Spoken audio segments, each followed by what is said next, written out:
ከ90 ዓመታት በላይ እድሜን ያስቆጠረው የራስ ደስታ ዳምጠው መታሰቢያ ሆስፒታል ላለፉት በርካታ ዓመታት በውስን አቅምና ለሕክምና ምቹ ባልሆነ ስፍራ አገልግሎት ሲሰጥ ቆይቷል። ከተማዋን የሕክምና ቱሪዝም መዳረሻ የማድረግ ትልምን የያዘው የአዲስ አበባ ከተማ አስተዳደር ታዲያም አዳዲስ የጤና ተቋማትን ከመገንባት ባሻገር ነባሮቹን ለማዘመን እያከናወነ ባለው ተግባር በራስ ደስታ ዳምጠው ሆስፒታል አዲስ የላቀ የሕክምና ማዕከልን አስገንብቶ ወደ አገልግሎት አስገብቷል። በከተማዋ በሁሉ መስክ እየተከናወነ ባለው ፈጣን ልማት የጤናው መስክም ልዩ ትኩረት እንደተሰጠው ነው ከንቲባ አዳነች አቤቤ የገለጹት። ጀምሮ መጨረስ ጨርሶ መጀመር ለከተማችን ባህል እየሆነ መጥቷል።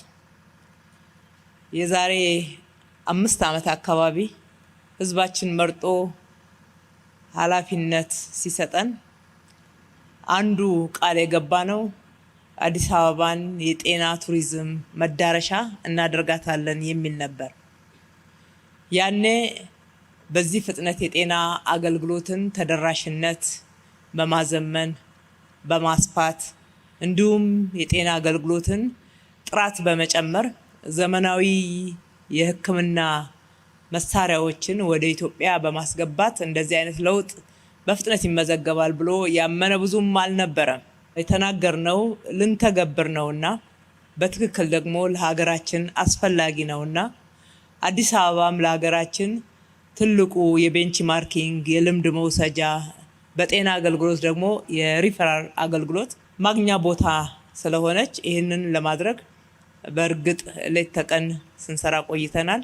በጤናው መስክ ባለፉት 5 ዓመታት አዳዲስ ተቋማትን በመገንባትና ነባሮቹንም በዘመናዊ መልኩ አገልግሎት እንዲሰጡ ለማስቻል በትኩረት መሰራቱን ከንቲባ አዳነች ተናግረዋል። ባለፉት 5 ዓመታት ለጤናው ዘርፍ በሰጠነው ትኩረት መሰረታዊ የጤና መሰረተ ልማቶችን የማስፋት ስራ አንዱ ዋነኛው የትኩረታችን ማዕከል ነበር።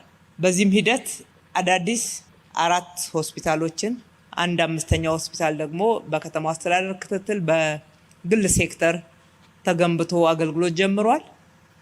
እነኚህ 4 የከተማው አስተዳደር በጀት ተመድቦላቸው የተሰሩ ሆስፒታሎች አበበች ጎበናን፣ ላፍቶ ስፔሻላይዝድ ሆስፒታል፣ ኮልፌ፣ ገላን እያልን የምንጠራቸው ናቸው። አዳዲስ መገንባት ብቻ ሳይሆን ነባሮቹን አድሰን አለቀን ታሪካዊነታቸውን ጠብቀን አገልግሎታቸው ደግሞ የላቀ ይሆን ዘንድ ብዙ ጥረቶችን ያደርገናል። እነኚህም በዘውዲቱ በዳግማዊ ምኒልክ ዛሬ ደግሞ እነሆ በራስ ደስታ ውጤቱ ታይቷል ማለት ነው። ከዚህም አልፎ ወደ ህዝባችን አገልግሎቱ ቀረብ ያለ ይሆን ዘንድ 9 አዳዲስ ጤና ጣቢያዎችን በጤና ጣቢያ ስም ብንጠራቸውም የመጀመሪያ ደረጃ ሆስፒታል አገልግሎትን መስጠት የሚችሉ ጤና ጣቢያዎችን ገንብተን ወደ አገልግሎት አስገብተናል። ከ40 በላይ የሚሆኑ ያረጁ ጤና ጣቢያዎችን ደግሞ አፍርሰን አስፍተን ገንብተን ዘመናዊ መሳሪያዎች አሟልተንላቸዋል። አዲስ አበባ ላይ ያለው የጤና አገልግሎት ፍላጎት ከፍተኛ በመሆኑም የግል ዘርፉም በስፋት በመስኩ እንዲሰማራ ድጋፍ እየተደረገ መሆኑንም ከንቲባዋ ገልጸዋል። አዲስ አበባ ላይ ያለው የጤና አገልግሎት ፍላጎት ገና ከዚህ በላይ ነው። መንግስት ብቻ ሰርቶ ሊያዳርሰው የሚችል ወይም ደግሞ ፍላጎቱን ሊያሟላ የሚችል አይደለም።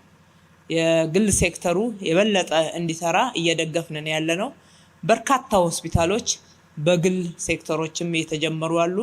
እነኚህ አንድ ላይ ተደማምረው ከተማችንን የጤና ቱሪዝም መዳረሻ በተለይ ደግሞ ዜጎቻችን ወደ ውጪ ወጥተው መታከም የማይችሉ የላቀ ሕክምናን ማግኘት የማይችሉ ዜጎቻችን እዚሁ በሀገራቸው መታከም የሚችሉበት የጤና አገልግሎት እንዲኖር ማድረግ ትኩረት ያደረግንበት እንዲሁም ደግሞ ውጤትም እየተገኘበት ያለ ነው። ከጥቂቱ የውጪ ምንዛሪያችን ወደ ውጪ ለጤና አገልግሎት ማውጣትም ተገቢ አይደለም። እኛም መስራት እንችላለን ሌሎች እንደሰሩት። ይሄው መስራት እንደምንችል እየታየ ነው ያለ። በራስ ደስታ ዳምጠው ሆስፒታል የተገነባው አዲስ የላቀ የሕክምና ማዕከል በዘመናዊ መሳሪያዎች የተሟላና የላቀ አገልግሎትን ለመስጠት ያለመ መሆኑንም ከንቲባ አዳነች አቤቤ ተናግረዋል።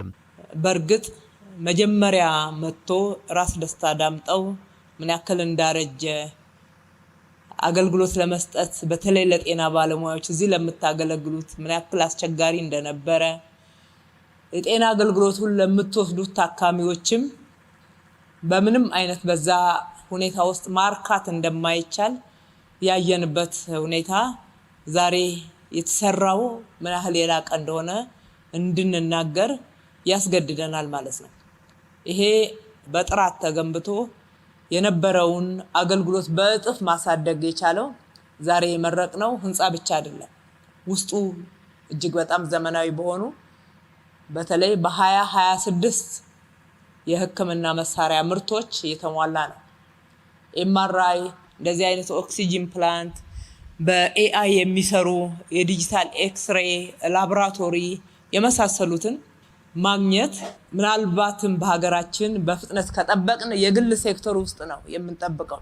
የመንግስትን እንደዛ አድርገን ይዘነው ኢንቨስት አድርገንበት ስንመራ ስላልኖርን ማለት ነው። አሁን ግን የመንግስትን የምንመኝበት ቅድሚያ ወደዛ የምንሄድበት ትልቅ ኮንፊደንስ ተፈጥሯልና ለህዝባችን በድጋሚ እንኳን ደስ ያላችሁ ማለት እወዳለሁ። በማዕከሉ ግንባታም አስተዋጽኦ ላደረጉ አካላትም ምስጋና አቅርበዋል።